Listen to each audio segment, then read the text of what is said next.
Congratulations, Mike. What was the evening like for you after the win, after the clubhouse celebration? How long did you party and just bask in it? Good morning, guys. Yeah, it was quite an evening. The team and the staff and myself, we just rented out a room in the hotel we were staying at and just kind of sat around, ate some food and had a few cocktails and just kind of reminisced and kind of prepared for our next step. And it was a good night. We traveled to St. Louis the next day. Here we are and ready to take on we're even more excited about the Cardinal series. Anybody but Bueller right now, I mean, it would have been an easier task. That kid is a monster, man. He's got great stuff. He's got poise. He throws strikes. He's got a repertoire that's extremely tough to hit, and he's a classic power pitcher. So, and my mindset was like anybody but this guy right now. We have a chance, and down 2 runs, it's still anybody's ball game, and the way this team's been relentless in scoring runs late and coming back. I was extremely happy with Strauss. Got his pitch count under control, went 6 solid innings for us, and then our bullpen did a magnificent job of throwing zeros up against that lineup the rest of the way. So. I was hopeful. I was optimistic that we could scratch out a couple of runs and tie this thing up and go ahead. That's been the script, for about 4.5 months right now. So that was my expectations, and everybody around me, and it was something that you've watched for the last 110 games or so, the way we were playing. Mm.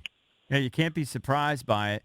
Can we ask you, I don't know if you'll break a little news with us, or at least tell us when it'll be released, the NLDS roster. We're trying to guess, who will be on that, what tweaks you might make. We're thinking, let's just say the worst scenario happens, Mike, and Annabelle gets a little trouble early. Who will be that first guy that you might go to? Can you give us any insight on that? Well, we'll carry a couple of long relievers that have been starters before.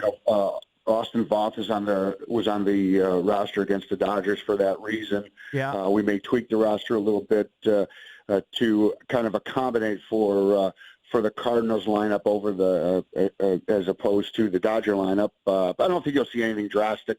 We're waiting to see what the concussion protocol is on Suzuki and make a decision there.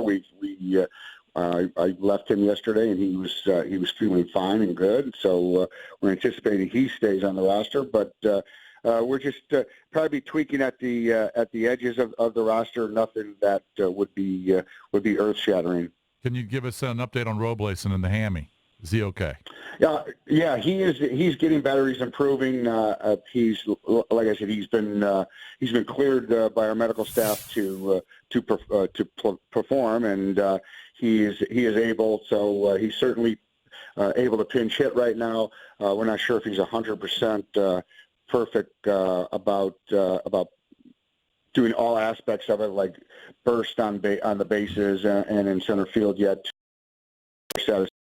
But he's able, he's playable, and he'll be on the roster. Mike, the conventional wisdom is in a 7-game series, you're going to have to kind of maybe manage it more along the lines that you did during, Davey will, the regular season. But, in the wild card, you manage all hands on deck. That's kind of standard. And then a lot of times here in the 5-game series, you did the same. I'm wondering, though, isn't there still an opportunity maybe for to kind of get creative, even though it's a 7-game series and you want to keep guys as fresh as possible? Right, but could Corbin go tonight? Potentially, for an inning. Yeah, I haven't gone into the specifics yet on usage, and Davey and I haven't gone over the strategy yet of how we're going to implement our roster. But yeah, it's all hands on deck. We're trying to go 1-0 tonight, and that's been our philosophy since the end of May, and we'll continue to employ that philosophy throughout the playoffs. And each game is vital, and each inning is vital, and we'll treat it as such. So you saw implementation of that stuff against the Dodgers, and starters stepped up in the bullpen, and the bullpen guys were terrific, and we feel good about how we're going to finish this game off, and to give us a chance to win tonight's game. Hey, Michael A. Taylor has had some great at-bats for you, played some great defense. Does he ever, like maybe in that private party, does he ever get ecstatic? Because he seems like he's kind of mellow He's all so the time. even keel. Yeah, he's kind of an even keel type of guy. His blood pressure never spikes too high, and I think that's what gives him that calmness. In the biggest games that he plays, and he plays well. I think because he doesn't get over-amped and overexcited. That's just kind of his personality. He's a very skillful player, as we all know, and it adds a certain dynamic to our roster that is helpful in these type of games.